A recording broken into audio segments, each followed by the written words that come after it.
Bunaqa stok holati, ya'ni kraska tegmagan W140 larni topish o'zi muammo. Jigar o'sha kuni qo'ydik 20 mingga sizdan bittada ketib qoldi.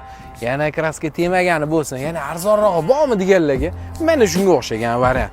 Bitta bossak, ruchkasi chiqib keladi. Xullas kraska toza deyaptilar, faqat mana shu kriloda taqillatib chiqarilgan joy bor deyaptilar. Mana mana shu joyda. Ko'rasiz? Nomiga mana 1995-yilda ishlab chiqarilgan. Siz nechinchisiz o'zi? Yillingizni siz ham yozib keting. Bu mashinani oldin ham o'ziga to'q zodagonlar haydagan. Hozirgi kunda ham zodagonlar o'ziga to'qlar haydashadi.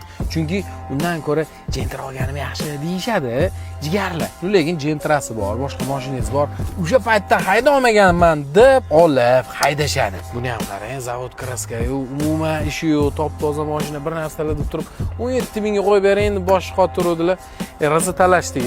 O'zi ham meni yomon ko'rib qoldilar. 10900 ga ko'ndira oldik. Menimcha ish keladi. 3.6 motorli, motor atseklarini qarang, tiniq turishini, jigar. Kelib ko'rib tekshirtirib olsang, yaqin tanishlaringizga tarqatib qo'ying. Narxiga stoyitmi yo'qmi? Hozir yozib qoldiring.